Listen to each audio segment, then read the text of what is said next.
What's up, everybody? Lucas here with Thanks for Playing, and we're here today to talk about indie games. Now, over the last few years, indie game has become a very interesting definition for video games.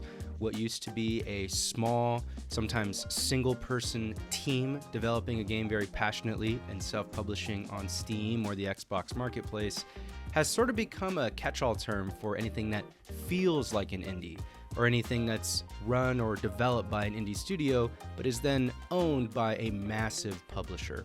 So, what is an indie game anyway? Let's talk about it. And as always, please like, comment, and subscribe. It really helps us grow the channel, especially if you want to see more content like this. And you can check out our latest podcast episode. The link is in the description. Let's get into it. Now, what do we consider an indie game? The term indie is short for independent. It's a badge of honor for many game developers. These games are typically crafted by individual developers or even a singular person, very small teams that operate without the financial safety net or technical resources of large game publishers.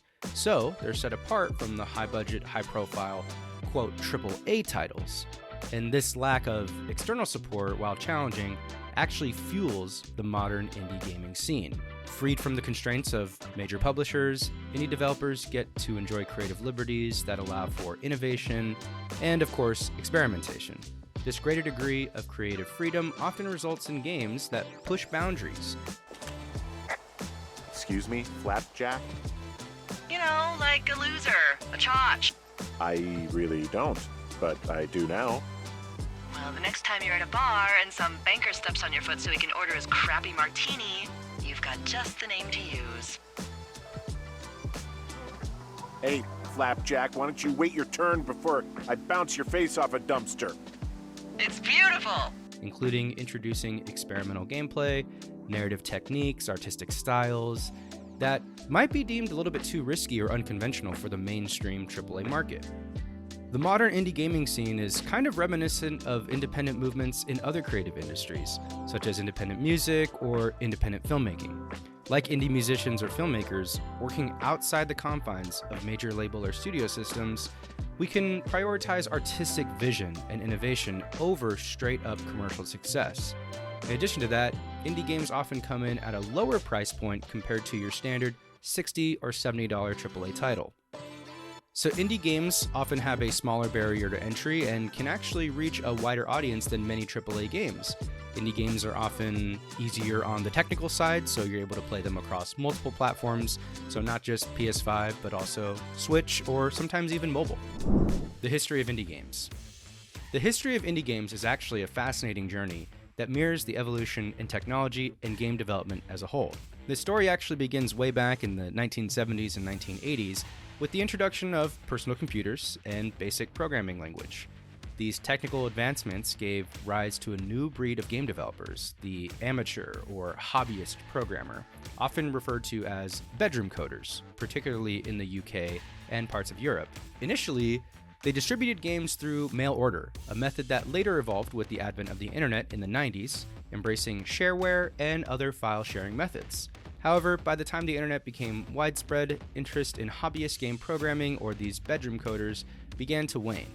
Now fast forward to the early 2000s, a pivotal moment for indie game development that served as the start of a true resurgence, and in my opinion, the real start of the indie game scene in the mainstream market, which is driven by a complex confluence of technology, economics and social changes, and all these new development programming languages that actually made game development less costly and a lot more accessible, while digital distribution channels opened up, like Xbox Live Arcade, for indie games to actually reach a broader audience.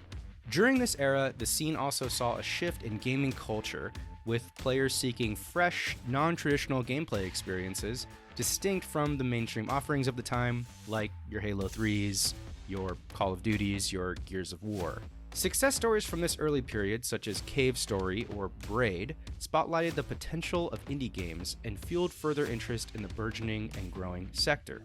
The indie game scene was further bolstered by the advent of digital storefronts, of course crowdfunding platforms and other funding mechanisms outside of traditional AAA publishers, and on top of this, the availability of low-cost and open-source development tools leveled the playing field. Even right now, you could download Unity, you could download the Unreal Engine, and learn how to create your own games based on templates that are available to you right now. So the indie game development scene has really evolved from its point in the 2007-2008 resurgence with Braid and Cave Story, and now we're in a full-blown indie market, the shifting indie scene. Traditionally, indie game developers are known for their independence from larger game publishers. This independence isn't just financial, it's also about maintaining their overall creative freedom. Now, indie game developers typically work with smaller budgets that are often sourced from either personal funds or crowdfunding or a combination of both, allowing them to make design decisions free from those constraints placed on them by the publisher. Smaller team sizes in these indie setups also mean that each member often has more significant, direct impact on the game's development. Ideas are able to float freely, and these teams are able to have more creative freedom and more creative endeavors while working closely together. However, the indie gaming scene isn't just black and white, and there are numerous cases where the development process involves some level of involvement from major publishers, yet the games are still considered indie. This is evident in titles like Journey from That Game Company, which had Sony's financial backing but still retained its creative independence.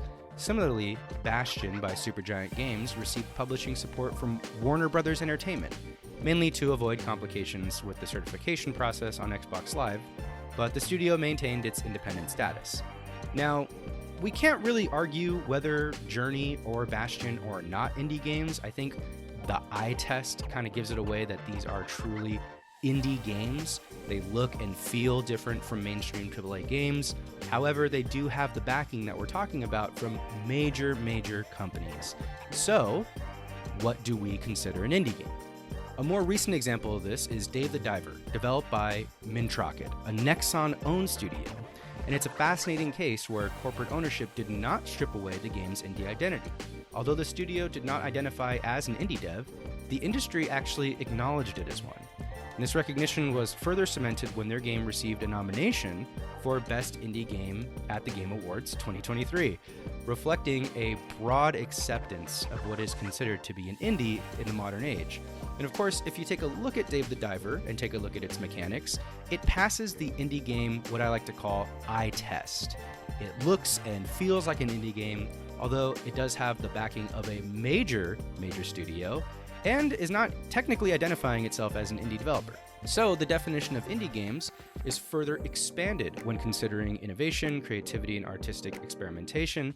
Further complicating things, the concept of a triple-I game, games like Ninja Theory's Hellblade, represents a middle ground in this spectrum. These games, while not as expensive as AAA titles, are produced by bigger independent studios, occasionally with the support of major publishers. So this term, triple-I, is a very useful term for us. It allows us to kind of categorize indie games that are very different, right? We wouldn't consider Undertale to be a triple-I game, but we would definitely consider something like Hellblade to be on this level, even though they're both in the giant indie spectrum. They apply AAA design principles and a lot of polish, reflecting their experienced teams.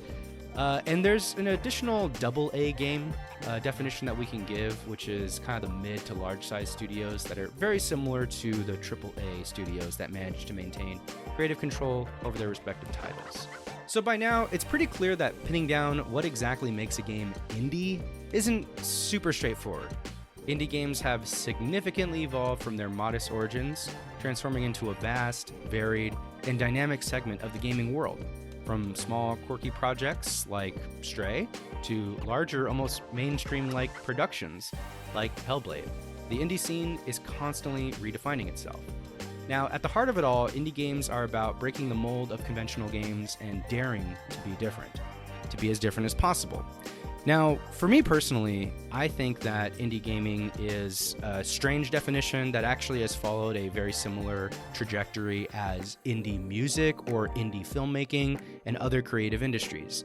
If you ask anybody what their definition of indie music is, a lot of people just go off of a feel. They can't exactly define it. Same thing with indie filmmaking or independent movies. A lot of, quote, indie movies have major A-list stars in their, quote, independent movie. So with independent gaming, we sort of are in this same sort of trajectory period as an industry where we're having trouble really pinning down the definition of indie game, other than it's quirky, it's different, it has an alternative artistic style, even though they may have major backing, huge publishers, and a lot of money being poured into it. And that's it. As you can see, the definition for indie game has changed quite a bit over the years, and even today can be a little bit ambiguous. But what's your favorite indie game? Let us know in the comments. This has been Lucas with Thanks for Playing. Catch you next time.